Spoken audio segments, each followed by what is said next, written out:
Hello, everyone, and welcome to Dreamleapers Inspiration. I'm your host, Harriet Cole. So very honored to be with you today. And I spent the day yesterday in service all day long at a spiritual retreat of sorts that was a day long experience, and a number of people gathered to do spiritual work together, to do work in the space to get it ready for the spring. But the whole focus of the day was to be in service. And it was a glorious day. We worked together, we meditated together, we chanted together, and ate together and shared ideas and stories. And it was just wonderful. There were people across generations and demographics, and we all came together in a way that was very unified. And I wanted to share that with you and just talk about what it means to live through the lens of service. I have worked with so many people over the years who have shared what their tender moments are like.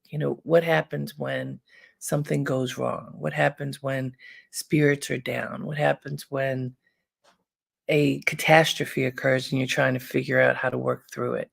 What happens in those times of extremity when you're not quite sure how to move forward?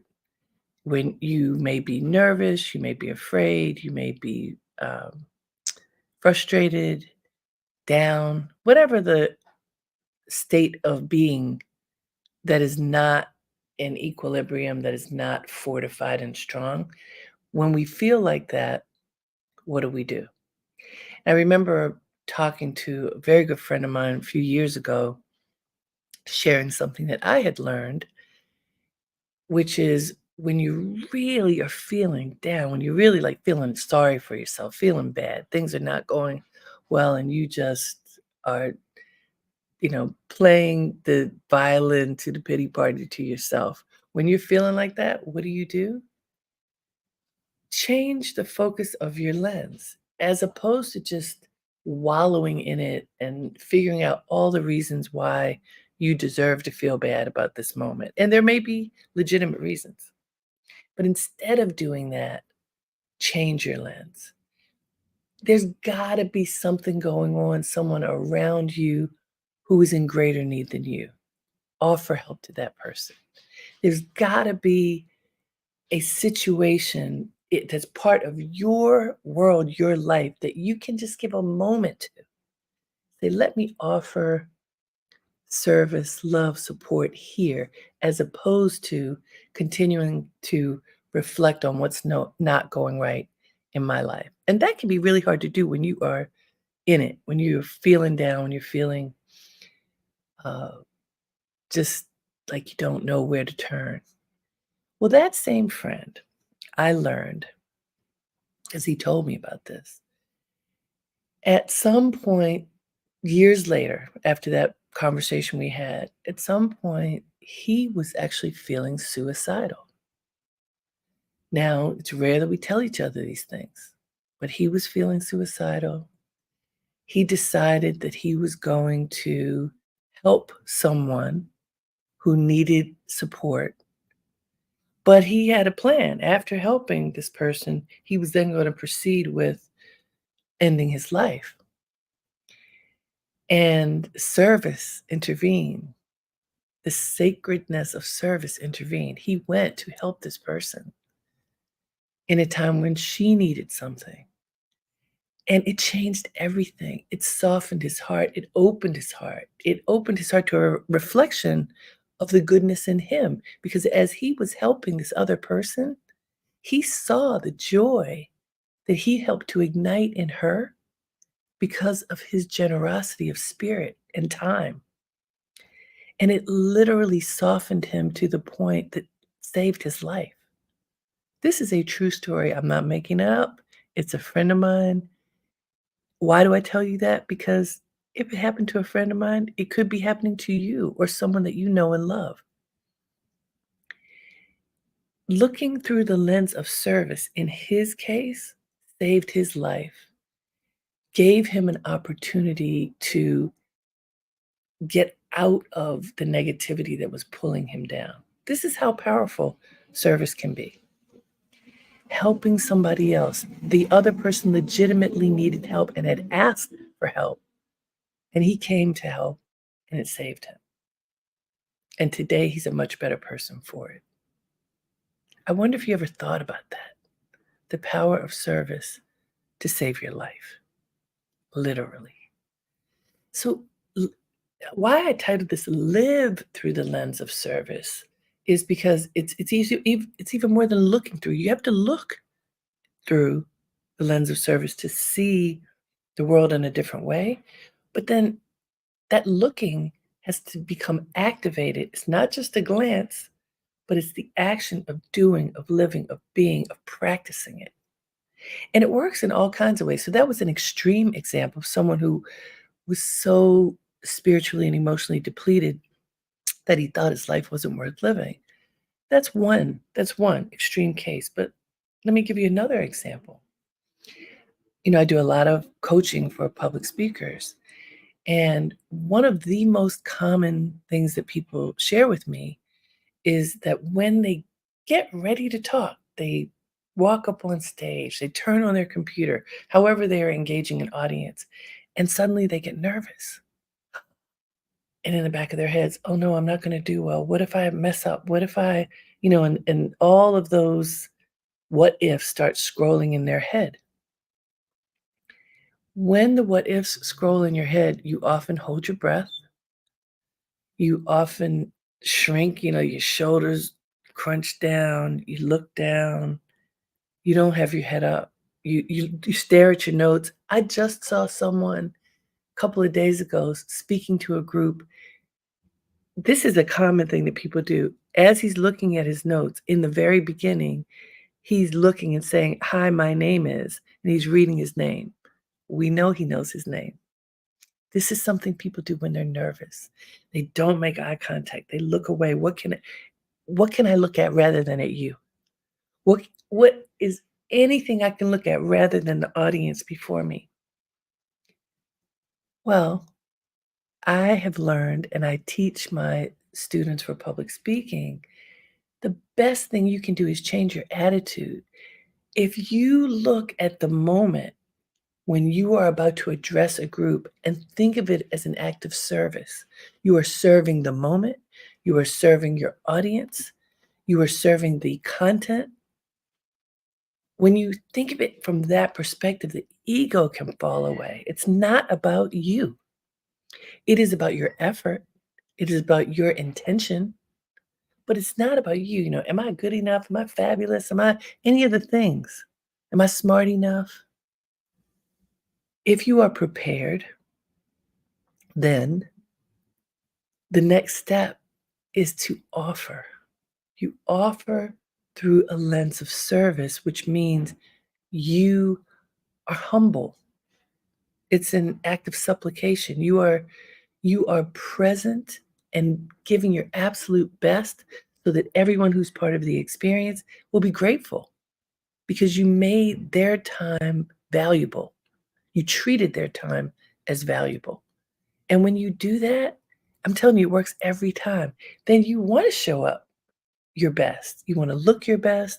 You want to be as prepared as you can with the information. You want to own the information so that you deliver it in the most impactful way because you offer it as a gift,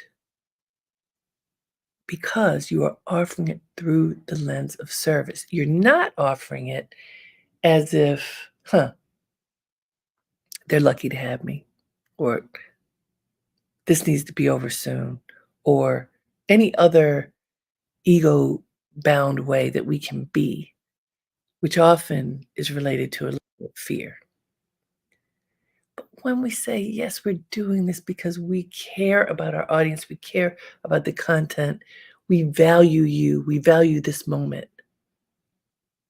That's through a lens of service, and it becomes this covenant between you and the audience, whether it is a virtual audience like we are today or whether it is in person.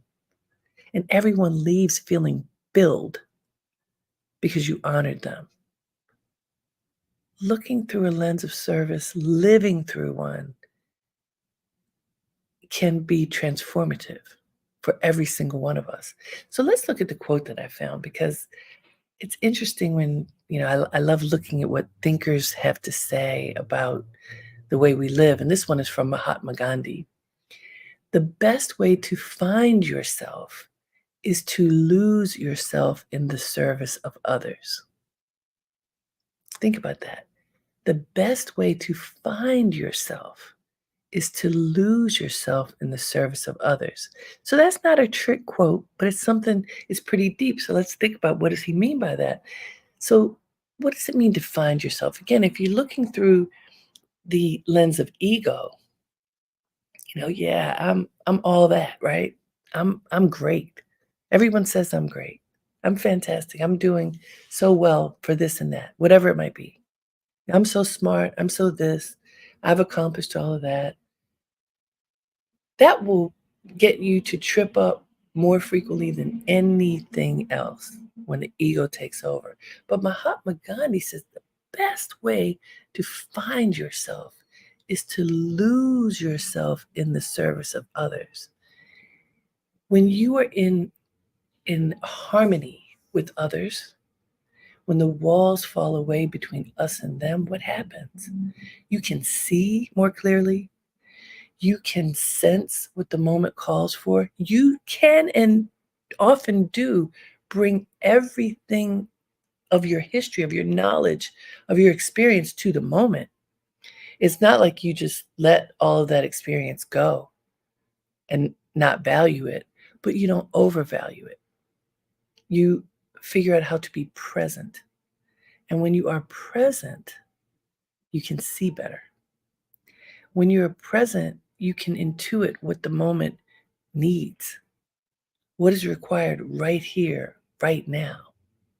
I have had the opportunity to work with a number of people over the years, many, many, many people who are in transition. So people who have been in one career and have been laid off or who've made the decision, I don't want to do this anymore. People who have retired and then said, oh, I'm not ready to do that. I want to do something else. Whatever the transition might be. People coming back to work after having had children and paused for a minute. There are many, many reasons for people to be in transition. And there was one woman who had lost her job. She had been laid off and she really needed to work, which is true for most of us, and was just not sure what she was going to do. Nothing had clicked for her. She was a woman of a certain age and was afraid that maybe ageism was going to stand in her way. So, what she did as she was searching for work, you know, asking everybody she could think of, she started volunteering. She went to an organization in her community that was small. And it was not exactly the work that she had been doing before, but she was really passionate about what this organization cared about. And so she just said, I'll volunteer. It looks like you all need help. Can I help you? That volunteering through an attitude of respect toward service turned into a job for her that she has had for more than 10 years. And at this point, she is in leadership in this company.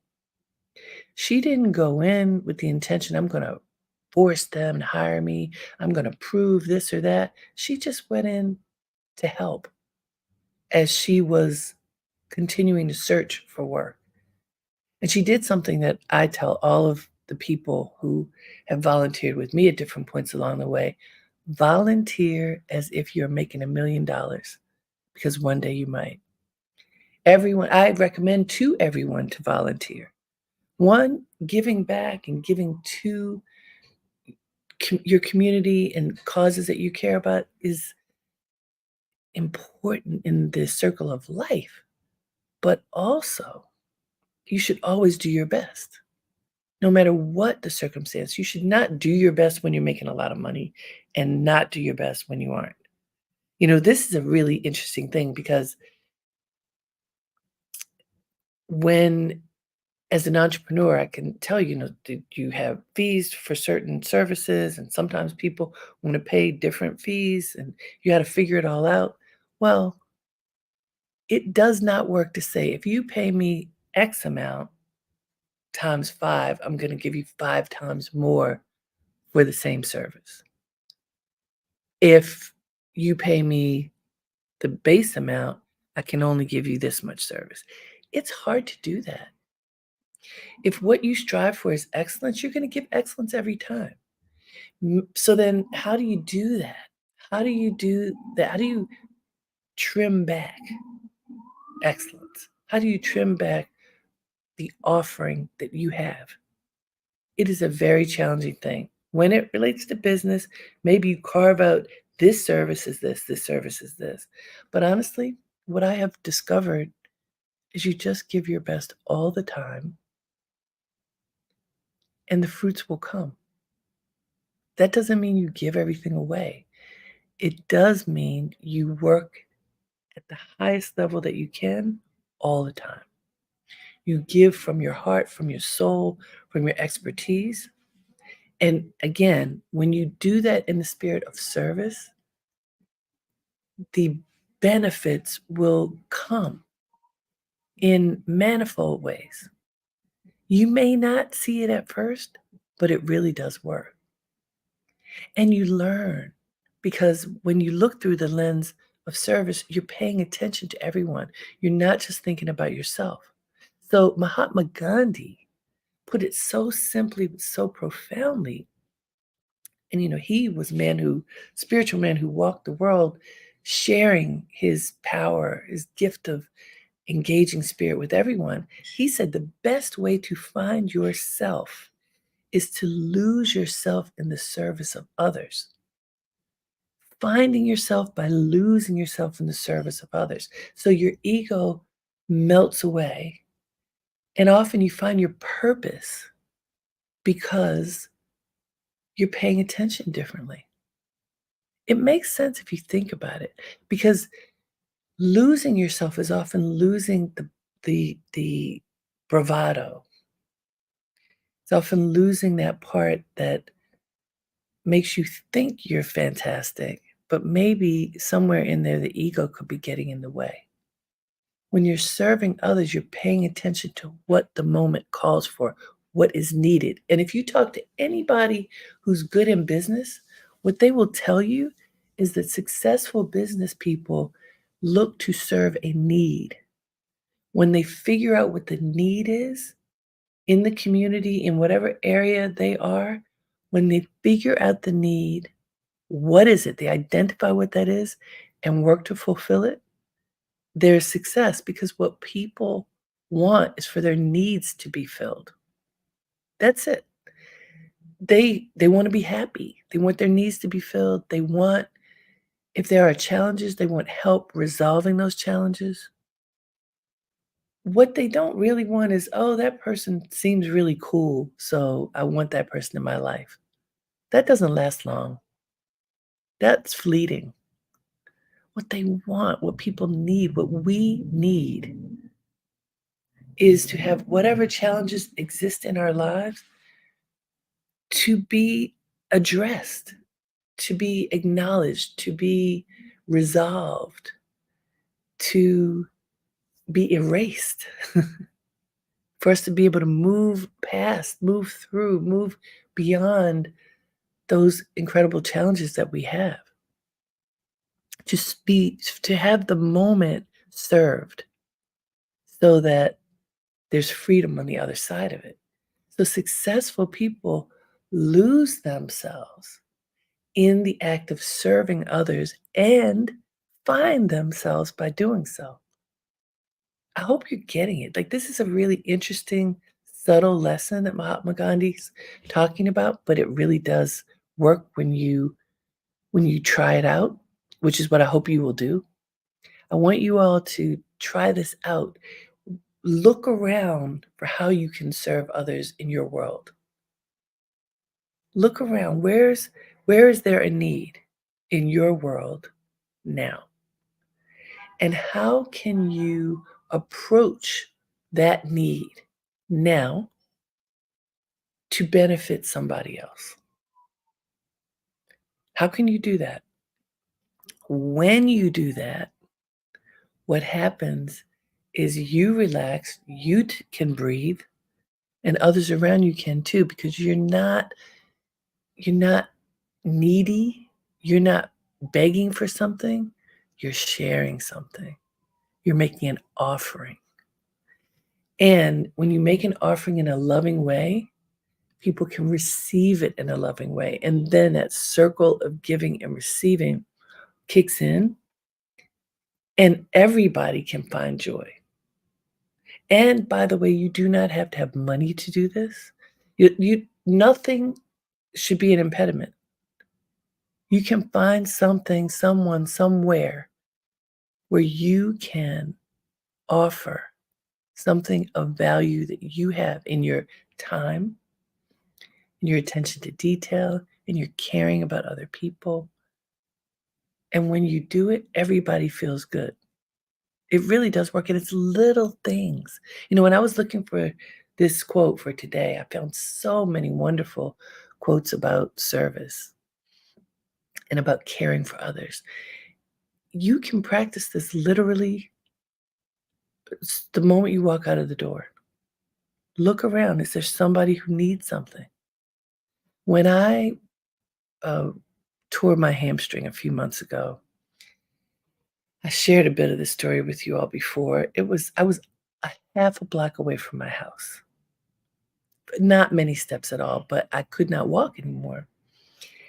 And my husband brought me crutches, and then as I was making my way uh, across the street, which took forever, he literally ran an errand and then came back. I was crossing the street, and there was a woman who looked at me, and she saw. I mean, I had the crutches, but it was really hard to walk. And she looked at me, and she just started talking to me, and put herself in step with me, which was a very slow walk, struggled, labored walk. And very calmly, she just started talking to me. We're in New York City. It is not possible for me to cross this boulevard with one light, which is what, about 30 seconds? I couldn't do it. I barely made it to halfway to the median. She stood there with me, talking to me at my pace, ensuring that I was as calm as I could be. It was the most generous act. And she just appeared. And there she was with me. And then when my husband came back, she crossed the street and I continued with him. It was like an angel. She was an angel who had just come out of who knows where and came and was on pace with me, just in lockstep with me, which was the tiniest steps ever. She didn't touch me, but at the same time, it felt like an embrace. Service. She saw that she could be of service in that moment, and she was. She took care of me. I'll never forget her. We didn't say our names, but it was that connection of the spirit that was salve for me in that moment. How often do you look around and notice and stop to help someone in need? What if today, as you go outside and move through your day, even especially if you're moving really fast, what if you pause for a moment, survey your environment, and notice someone who needs something and take a pause and go support them? What happens then? Are you late for your appointment? Probably not. Are you giving way more than you should? Probably not. How will you feel after? Probably good because you took the time to help someone who was in greater need than you. It's a cycle, it's a circle of love and respect and giving and receiving, and it works. And it makes you better. It makes you so much better because you're paying attention to other people. You're not just living in your head. I can't tell you how many times I have felt better when I took a moment to be kind to somebody who I may never see again. And when I took a moment to remember to reach out to people who are part of my world and I've been busy and haven't had time to talk to them.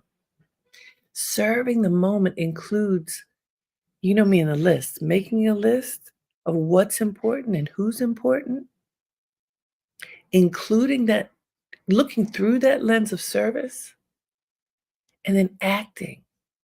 Don't just have it in your head, have it in your heart, write it down and do it. Who do you need to call now? Who does your heart tell you to call to just say hello, thinking about you? What loop do you need to close? Has somebody reached out to you and you haven't called back because you were too busy? Because you didn't feel like it? What if that person actually needs something? What if they just need a pleasant smile through the phone? It doesn't cost that much to be kind. In fact, you gain energy when you live your life through a lens of service. And when you connect to other people, you don't have to feel alone either. This is the part that is really fascinating to me about being in service. Like yesterday, when this group of us, who I don't know, about 40 of us together, we spent the day together, working together, doing spiritual practices together. It was beautiful. And when we talked to each other, we talked from a different level because we were all offering. We were all in it in the space of offering. And so our conversation became uplifted. And we were across generations, as I mentioned earlier, and it didn't matter. You know, sometimes I find that people think they just need to stick to their peers. I love speaking across generations, being with people who are connected in different ways. And I'm a senior fellow for an organization called Co-Generate. And their purpose is to get people across generations to connect and work together and find the joy and sparkle and delight that can occur when you learn from each other, regardless of your station in life, because of your station in life, because you may be different in one way or another from somebody else. And how can you find synergy among your differences? When you look through a lens of service and you live through that, it's easier for you to notice. Wow, I just learned something from that person who's 30 years younger than I am. Oh, and she just learned something from me. We supported each other in a really genuine way. Service does that. It softens the heart, it softens bonds, it also fortifies them. And so today, as you go through this day, open your eyes, look through the lens of service, and then live out that moment by doing it and see what happens. I think you're going to enjoy it. Until next time, have a great day and make it count. Namaste.